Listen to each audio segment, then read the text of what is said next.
Ibu Bapak, saudara, selamat pagi. Selamat bertemu dalam renungan pagi dari Gereja Kalimantan Evangelis Banjarbaru. Kita bersatu dalam doa sebelum kita membaca dan merenungkan firman Tuhan. Dalam nama Tuhan Yesus Kristus, kami bersyukur atas penyertaan-Mu dan sekaligus memohon Engkau melawat kami di pagi ini dalam terang firman-Mu. Dalam nama Tuhan Yesus Kristus kami memohon bimbingan kuasa kudus. Amin. Sesuai dengan panduan Almanak Gereja Kalimantan Evangelis bahwa untuk kita pada hari ini, Rabu tanggal 11 November tahun 2020, bagian firman Tuhan yaitu dari Injil Matius pasal 24 ayat 29 sampai 36 dengan judul Kedatangan Anak Manusia, perumpamaan tentang pohon ara. Demikian firman Tuhan.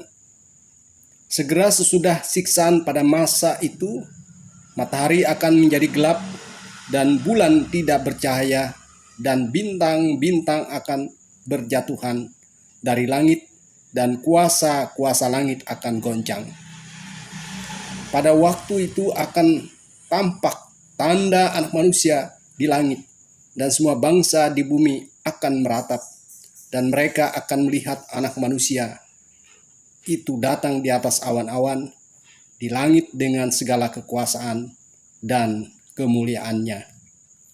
Dan ia akan menyuruh keluar malaikat-malaikatnya dengan meniup sangkakala yang dahsyat bunyinya, dan mereka akan mengumpulkan orang-orang pilihannya dari keempat penjuru bumi, dari ujung langit yang satu ke ujung langit yang lain. Tariklah pelajaran dari perumpamaan tentang pohon ara. Apabila ranting-rantingnya melembut dan mulai bertunas, kamu tahu bahwa musim panas sudah dekat. Demikian juga jika kamu melihat semuanya ini, ketahuilah bahwa waktunya sudah dekat. Sudah di ambang pintu. Aku berkata kepadamu, sesungguhnya angkatan ini tidak akan berlalu sebelum semuanya itu terjadi. Langit dan bumi akan berlalu, tetapi perkataanku tidak akan berlalu. Tetapi tentang hari dan saat itu, tidak seorang pun yang tahu. Malaikat di sorga tidak, dan anak pun tidak. Hanya Bapa sendiri. Amin untuk firman Tuhan. Ibu Bapa, sidang jemaat yang terkasih dalam Tuhan kita Yesus Kristus. Puji kepada Tuhan. Di tengah ketidakpastian kapan berakhirnya pandemi COVID-19, kita tetap harus menjalankan segala aktivitas hidup kita, menjalankan tugas dan tanggung jawab kita, dengan tentu saja memperhatikan protokol kesehatan, dan sekaligus kita tetap jaga jarak, pakai masker, dan menghindari kerumunan. Kita percaya bahwa Tuhan melindungi dan menjaga kita di tengah ketidakpastian. Artinya Ibu Bapak Saudara, bahwa kita hidup di tengah-tengah dunia ini memang banyak hal yang tidak pasti. Kita hidup hanya sementara. Banyak hal yang tidak abadi dalam hidup ini. Kita harus menerima kenyataan bahwa ketidakabadian itu bagian dari kehidupan kita.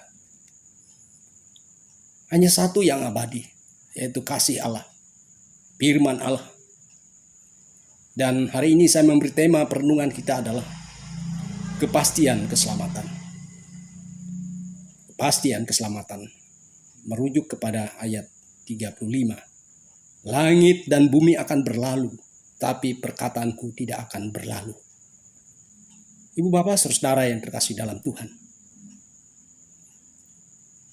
Di tengah ketidakpastian, maka kasih Tuhanlah yang menjadi pengharapan kita. Karena kasih Tuhan adalah kasih yang pasti melawat, menopang, dan menguatkan kita. Begitu pula firman-Nya menegaskan kepada kita. Menyatakan tadi dalam ayat 31. Dan ia akan menyuruh keluar malaikat-malaikatnya dengan meniup sangkakala yang dahsyat bunyinya, dan mereka akan mengumpulkan orang-orang pilihannya dari keempat penjuru bumi, dari ujung langit yang satu ke ujung langit yang lain. Inilah kepastian keselamatan, bahwa orang-orang percaya akan menerima anugerah keselamatan sebagai orang-orang pilihannya dari seluruh dunia ini. Inilah kepastian keselamatan yang membawa pengharapan kepada kita di tengah-tengah ketidakpastian, di tengah-tengah penderitaan. Kita tidak boleh undur, tidak boleh takut, tidak boleh menyerah kalah. Kita harus terus melanjutkan hidup kita bersama Tuhan, taat kepada kebenaran firman Tuhan yang kekal, yang menjanjikan keselamatan, menjanjikan pertolongan, menjanjikan berkat, menjanjikan topangan kepada kita.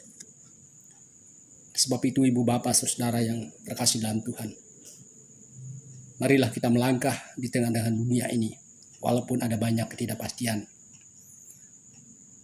ada banyak yang tidak kekal, tidak abadi, tapi kita menghadapi ketidakpastian dan ketidakabadian tersebut, yaitu bersama Tuhan dan firman-Nya yang menjanjikan kepastian, yang menjanjikan keselamatan, kepastian keselamatan bagi orang-orang pilihannya. Sehingga tetaplah kita setia, karena sungguh ada keselamatan dalam nama Tuhan kita Yesus Kristus. Karena Tuhan memberkati kita untuk melangkah bersama Tuhan. Karena di dalam Kristus ada kepastian keselamatan sekarang sampai selama-lamanya. Kita bersatu dalam doa. Kami bersyukur ya Bapa, karena di dalam Kristus ada kepastian keselamatan. Biarlah kuasa Roh Kudus menopang menguatkan kami untuk melangkah dalam hidup ini, dalam segala tantangan dan pergumulannya, untuk tetap setia dalam iman, setia mengikuti firman-Mu. Dalam nama Tuhan Yesus Kristus, ajarlah kami untuk selalu setia, karena di dalam Kristus ada kepastian keselamatan. Amin.